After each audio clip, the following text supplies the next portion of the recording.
Going on a tangent, part 2, camera 1, slate. Okay, and then if you do the coffee, yeah, you know what we're doing. The plant reverse. Mm-hmm. Okay, boom.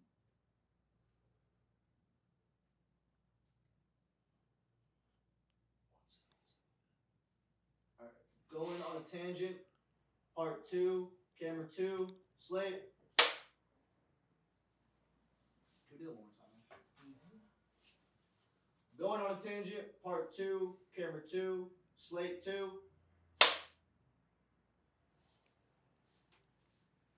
so sorry. One more time. Is it not recording or what's going No, on? I'm just dumb. Going on a tangent, camera 2, take 2, slate.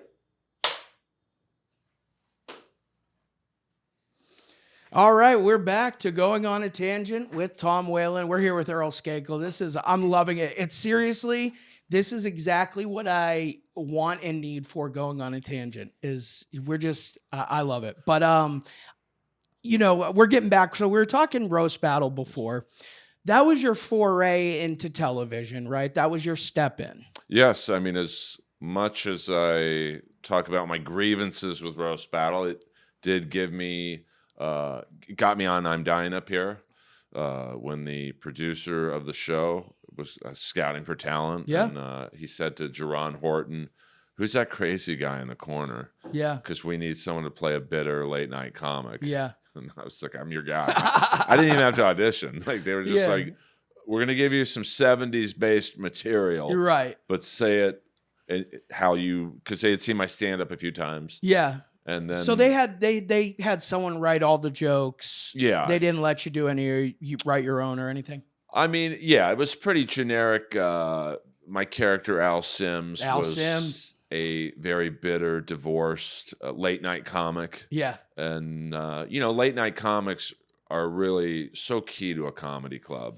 Did you draw inspiration from anybody? Like, were you like, other than your own experiences, I mean, were you like, I'm going to kind of give this a little peppering of this person? I mean, I was trying to do maybe a little Richard Lewis Black, because they're not bitter late night comics, but like, they play that bitter character. Yeah. And I'm sure he was at one point. I'm sure Lewis Black was actually poor and bitter at one point. Yeah, now he's rich and bitter. Yeah. But, so a little bit of those two. And then based on my own experiences at the Comedy Store, I'm known as, there's a group of 2 or 3 of us, Brian Holtzman. Yes. Don Barris. Oh, yes. Brody, when he was alive. Rest in peace. Obviously. Yeah.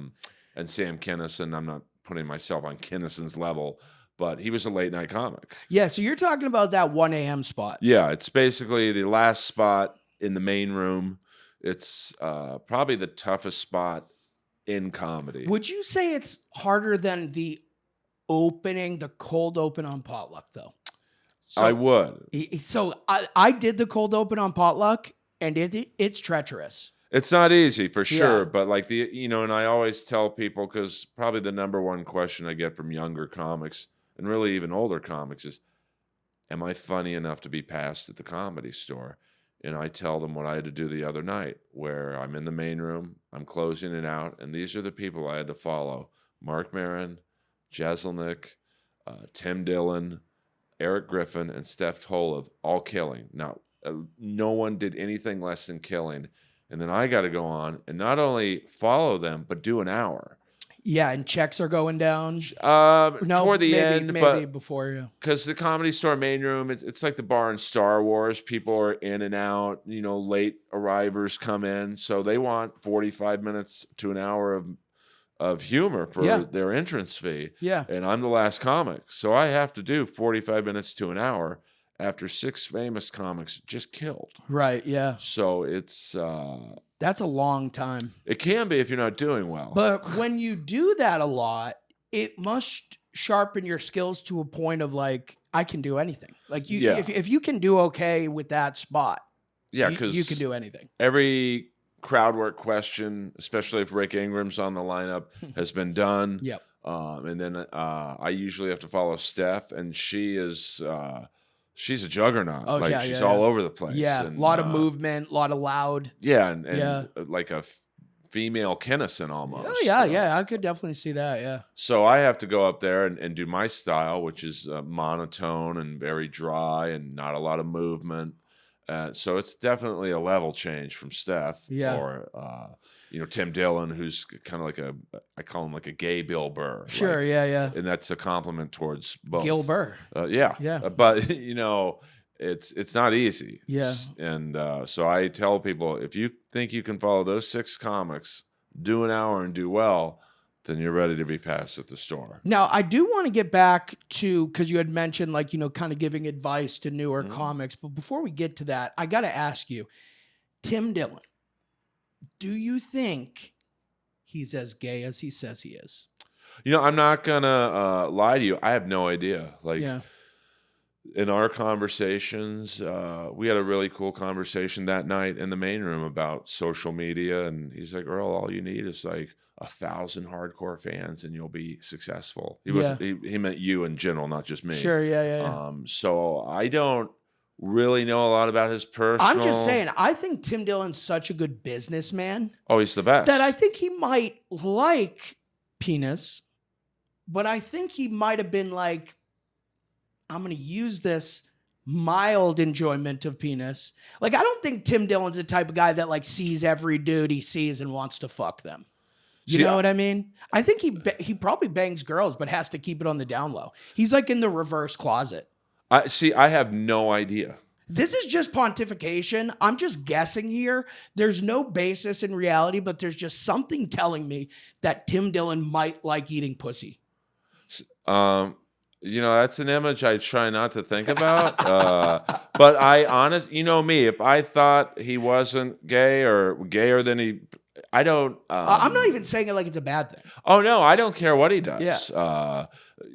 Exactly. Me neither. I don't care if he's straight, gay, bi. It's just a thought I always had. I was just I don't know. I mean, and not that if he is fully gay and loves every type of man there is on earth and hates vagina, I mean, it wouldn't change the way I see him. Oh, he's great. But there's just something that says to me, I think he might have just seen this as a good strategy. I mean, I judge people on one criteria: how they treat me. Absolutely. And he has never been anything but nice to me. I love the guy. I think he's hilarious. I think he's one of our better trendsetters in comedy. He's setting a trend with what you're able to say. And I do love that about him. He does not have the filter that the world wants him to have. But I think he's a hilarious guy. So, no shade at all. But. Oh, yeah. I don't throw shade at very many people, to be honest with you. Yeah. Some younger comic the other day came up to me and said, Earl, we love how you talk shit. And I'm like, I don't talk shit. Right. I talk facts. Truth. And because if you notice, very few people talk poorly about me. Yeah. Because they can't say, well, he said this about me. It's not like Jeff can go, well, I didn't rip him off on 2 shows. He knows he did. Right. So he can't say, well, Earl's an asshole. Yeah. No, you did what you did. I called you out on it. Come at me. Right. And see, me personally, I like to just kind of make hypotheses, I'm not saying, I a lot of times don't say anything, whereas as much as I'll just ask a question to kind of for my own curiosity, because, who knows? Some people might share the same views. Well, yeah, I mean, people, I think, ask me a lot of questions because they know I'll give them a straight answer. Yes. I did a podcast last night. They asked me about Brendan Schaub's special, the first one. I didn't watch the second one. Yeah. And I gave my honest opinion about it. And, so... May I ask what the honest opinion is? Well, so many people were asking me about it. I said, I'm going to watch it. I don't know the guy. We've done one show together at the Improv. He was nice to me. Yeah. He said, good job. He had to follow me. He said, good job. Give me a fist bump. Went up. Mm-hmm. He wasn't ready to do an hour. That's no shade. No. Because I had one of his fans say, well, where's your special? And it's like, bro, I could have 1,000 specials out. If you wanted them to be subpar or Not even that, but whether I had 1 special, 0 specials, or 100 specials out, it's not going to change my opinion on his special. Yeah. Right, exactly. He just wasn't ready. Also, how much comedy have you seen? You've probably seen more stand-up comedy than about anybody on the planet. I often say I can't teach a class on comedy, but I can teach a class on what not to do in comedy. But, it's, and I felt bad for Shab from the standpoint of, because I knew someone on his management team at the time of his special, and they even asked me for advice. They're like, what would you do with him? I'm like, whatever you don't give him a special. Right. Because he's done comedy for maybe 3 years. He ain't, and it takes, in my opinion, at least 6 years to have a good hour. Your first hour. What they should have just done with him is made him a roast comic, had a bunch of great roast writers do roasts of UFC fighters. I mean, that's like, honestly, because that's short form. People, he would have come across as very funny. And then, you do need 5 years before you do an hour of comedy. I would say at least 5 years doing it. Because you're not like, you can come up with an hour of comedy in 2 months, 3 months, right? Like of like, okay, whatever stuff. But it's like these guys that, put out their first special, that's like 7 years of material they've distilled into that hour. Well, yeah. I mean, I think a lot of people, when they think about a special, well, I just have to stand up for an hour and speak. Well, yeah, I guess you could do that. But if you want it to be a good special, it's got to be no dead spots, bang, bang, bang for an hour. Yeah. So I gave the guy on his management team, I said, have him do a Brendan Schaub and Friends, where he hosts it. Yeah. He's probably got 5 passable minutes. And then you either have, say, Rogan, D'Elia, and Callan at the time. Yeah. You have to probably change that lineup right now. Maybe it's a gimmick. They're doing new material. Yeah.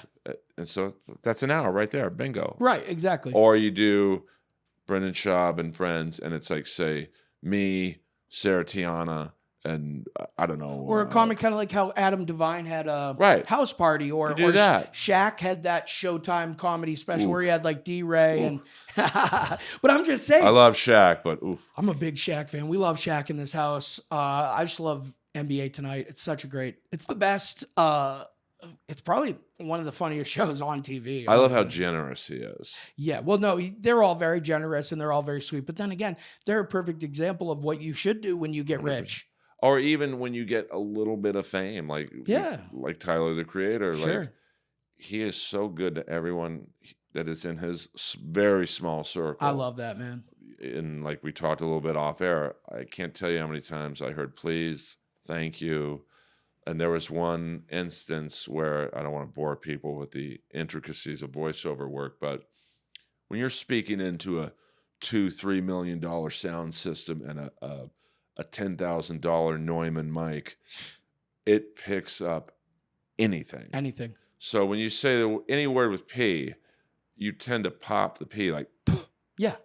And I had to say the word pussy, and I just couldn't not. I was like, pussy. Yeah, you got pussy. So I'm with Phil Lamar, who's my son on the show. And Phil Lamar, if you know who he is. Yeah, I know Phil Lamar from Mad TV. I loved Phil Lamar growing up. And he's like the Wayne Gretzky of animation. Any cartoon you've seen, any animated movie you've seen, he's in it. Yeah.